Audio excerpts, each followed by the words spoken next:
മനുഷ്യൻ ഈ നാളുകളായി ഏകാന്തമായി സമയം ചിലവഴിക്കുന്നില്ല. എന്തുകൊണ്ടായിരിക്കുന്നില്ല? ഞാൻ മുറിയിൽ കയറി കതകടച്ച് ഏകനായി തന്നെയാണ് ഇരിക്കുന്നത്. എൻ്റെ അമ്മയും അച്ഛനെയും ഞാൻ മുറിയിലേക്ക് വരാൻ അനുവദിക്കുന്നില്ല. ഞങ്ങൾ ആ ഫോണും പിടിച്ച് ഏകനായി തന്നെയാണ് ആയിരിക്കുന്നത്. ആരോടൊപ്പം? ആരോടൊപ്പമാണ്? സെൽഫോൺ നിന്റെ കയ്യിലുണ്ടെങ്കിൽ നീ ഒറ്റയ്ക്കായിരിക്കുമോ? സെൽഫോൺ നിന്നെ ഗൈഡ് ചെയ്യുമോ അതോ നീ സെൽഫോണിനെ ഗൈഡ് ചെയ്യുമോ? പറയൂ. ദയവ് ചെയ്ത് നിങ്ങളുടെ സെൽഫോണിന് റെസ്റ്റ് കൊടുക്കൂ, ഒരു ബ്രേക്ക് കൊടുക്കൂ. കൊടുക്കാമോ? നിങ്ങളുടെ സെൽഫോണുകൾ ദിവസവും ഒരു 2 മണിക്കൂറോളം ഓഫ് ചെയ്ത് വയ്ക്കുക. ദൈവത്തിന് കൊടുക്കേണ്ട ദശാംശം നോക്കിയാൽ ദിവസവും 2-2.5 മണിക്കൂറോളം നമുക്ക് കൊടുക്കേണ്ടതാണ്. ആ സമയത്ത് നിങ്ങൾ സെൽഫോൺ മുട്ടുവാൻ പാടില്ല.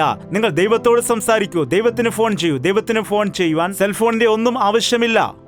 ദൈവത്തിന് ഫോൺ ചെയ്യണമെങ്കിൽ ബൈബിൾ മതി. മുഴങ്കാലിലിരുന്ന് പ്രാർത്ഥിച്ചാൽ മാത്രം മതി. 2 മണിക്കൂറുകൾ എല്ലാ കാര്യങ്ങളും മാറ്റിവെക്കുക, എല്ലാ പണികളും നിർത്തിവെക്കുക, ബാക്കി എല്ലാ കാര്യങ്ങളും അവസാനിപ്പിക്കൂ.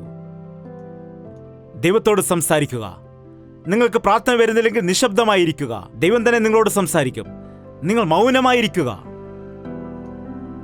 നിങ്ങൾ ചിന്തിക്കുക, എൻ്റെ ജീവിതം എവിടം വരെ എത്തി നിൽക്കുന്നു, ഞാൻ എങ്ങനെയുള്ളവനായിരുന്നു, ഇപ്പോൾ എന്ത് സംഭവിച്ചിരിക്കുന്നു, എൻ്റെ വയസ്സ് എത്ര, ഞാൻ എന്തെല്ലാം ചെയ്തു, എൻ്റെ ജീവിതത്തിൻ്റെ ലക്ഷ്യം എന്താണ് എന്നുള്ളതെല്ലാം ഇരുന്നിട്ട് നിങ്ങളുടെ തെറ്റുകൾ മനസ്സിലാക്കുമ്പോൾ, നിങ്ങളുടെ കുഴപ്പങ്ങൾ നിങ്ങൾ മനസ്സിലാക്കുമ്പോൾ, നിങ്ങളെ തന്നെ ദൈവത്തിന് മുൻപിൽ സമർപ്പിക്കുമ്പോൾ നിങ്ങൾക്കൊരു പുതിയ തുടക്കമുണ്ടാകുന്നു, ഒരു പുതിയ ആരംഭം. അങ്ങനെ പുതിയ അനുഗ്രഹങ്ങളും അനുഭവങ്ങളും നിങ്ങളുടെ ജീവിതത്തിൽ കാണുവാൻ സാധിക്കും.